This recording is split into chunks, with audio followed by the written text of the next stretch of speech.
ओम शांति। आज 30 जुलाई 1998 का संदेश है। 30th of जुलाई 1998।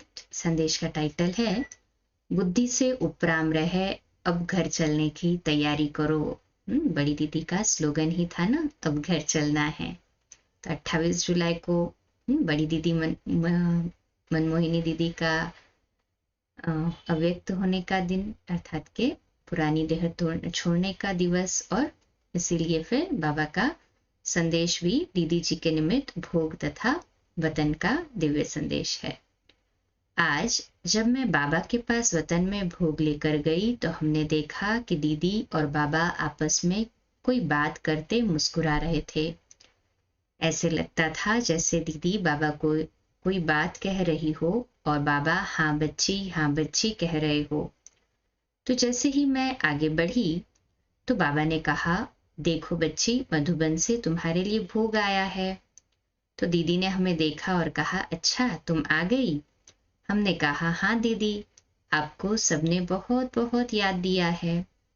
मधुबन में समर्पित भाई आए हुए हैं। मधुबन निवासी, शांतिवन, ज्ञान सरोवर, आबू निवासी, कुमारियां, सबने याद दी है। तो दीदी मुस्कुराते बाबा को देखे और मेरे को देखे। तो मैंने कहा कि दीदी, आप हम लोगों को याद नहीं करती हो क्या? तो बोली, मैं क्या करूंगी याद करके। हमने कहा, क्यों, हम आपके सेवा साथी है, आप हमें याद नहीं करती हो?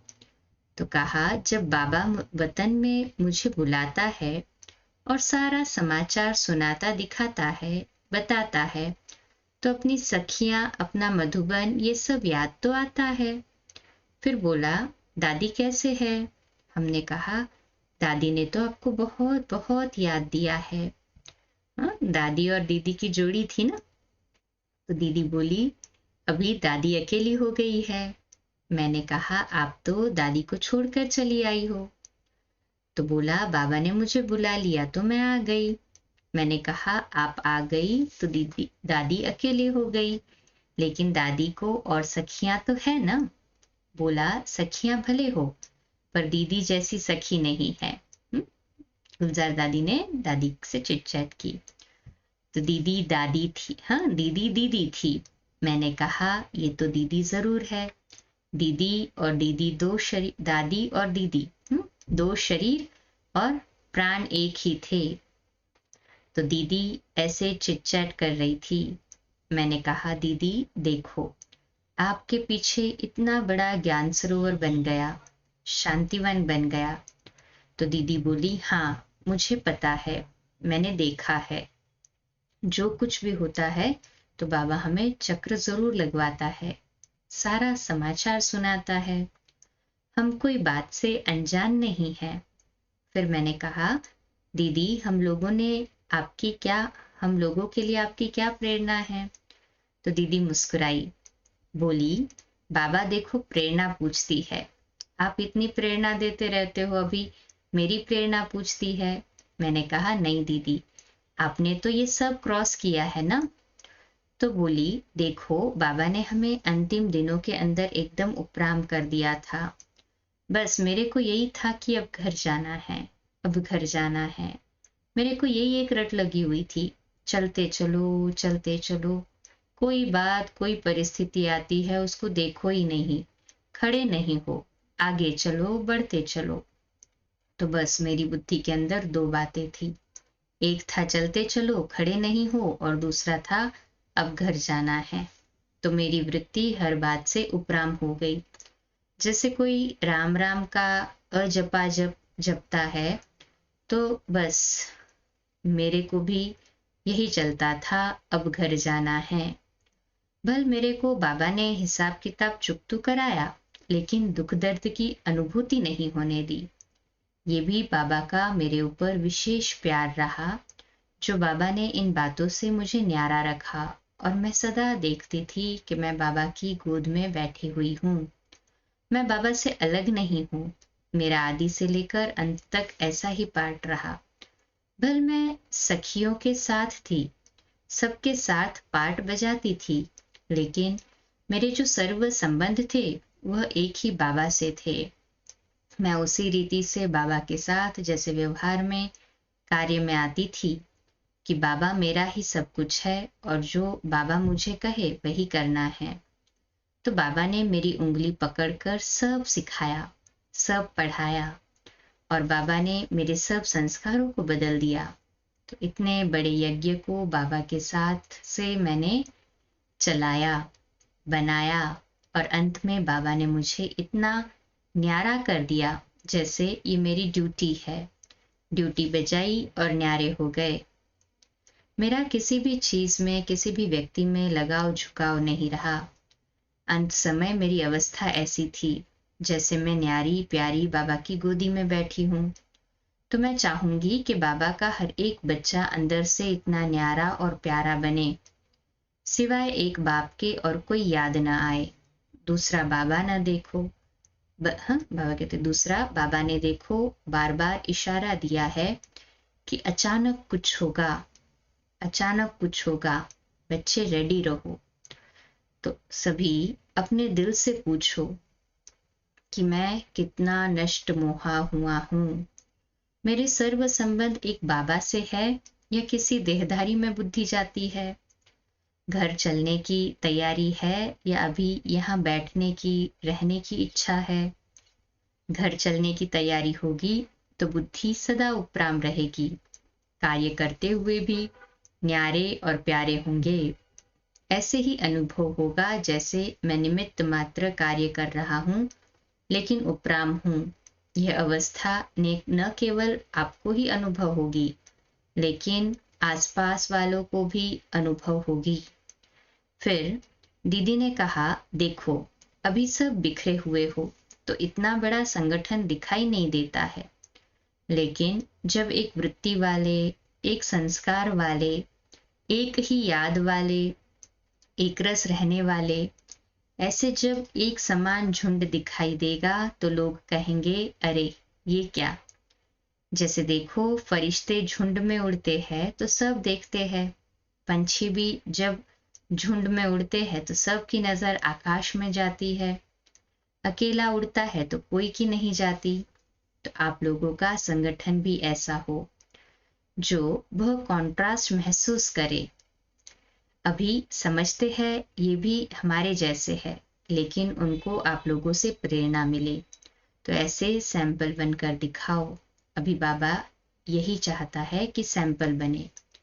फिर मैंने कहा, दीदी कुमारियां आई हुई है, सबने याद दी है। तो बोली, अरे कुमारियों को तो बाबा बहुत प्यार करता है, उनके ऊपर तो बाबा की बहुत नजर रहती है। तो कुमारियों को कहना कि कुमारी कोमल नहीं बनो, कुछ कमाल करो, शक्ति रूप बनो। अभी नाज नखरे छोड़कर न्यारी प्यारी बनो।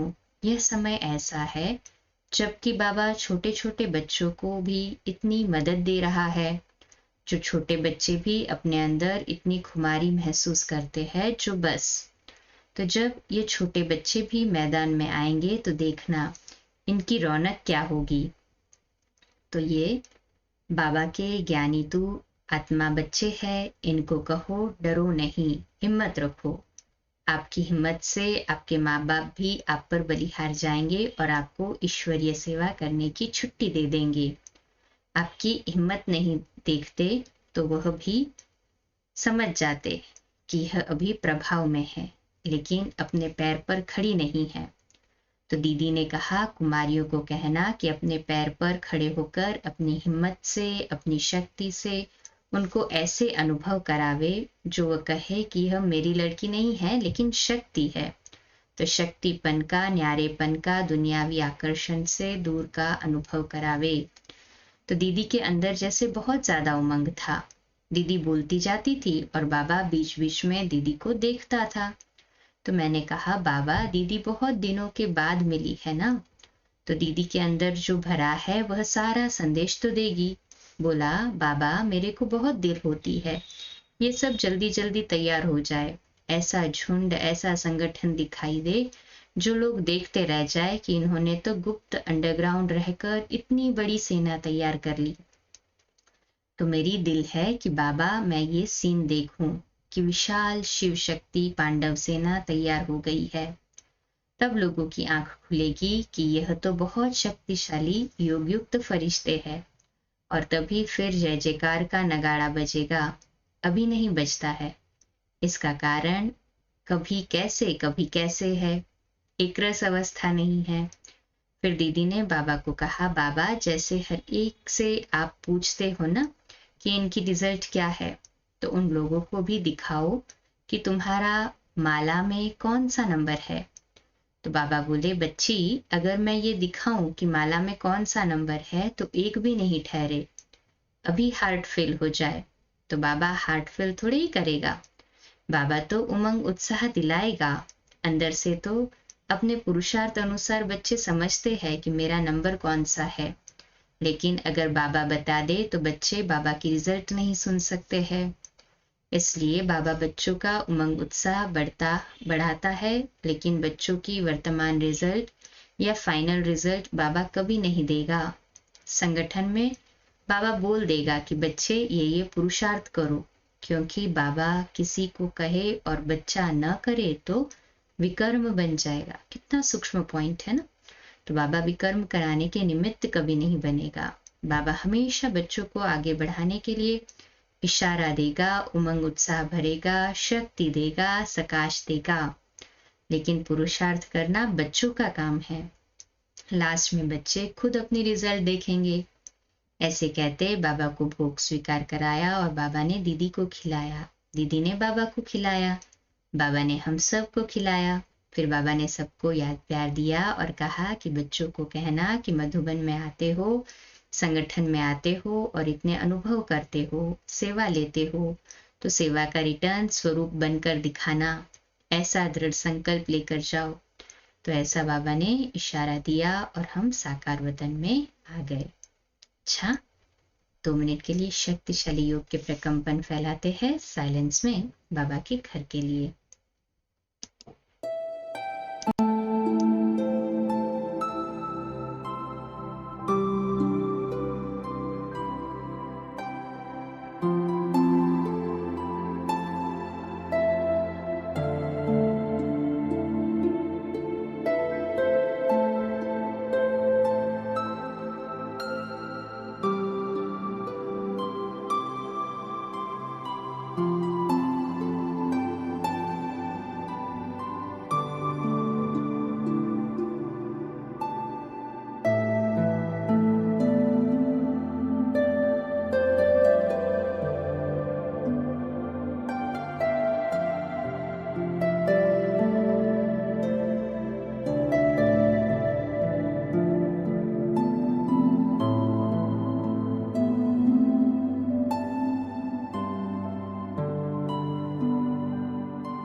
अच्छा, कल सुबह अमृत वेला मेडिटेशन 4 से 4:30 एक लिंक में, 4:45 से 5:15 बाबा की मधुर मीठी मुरली सेकेंड लिंक में, और रात्रि क्लास रात को 8:45 बजे। ओम शांति।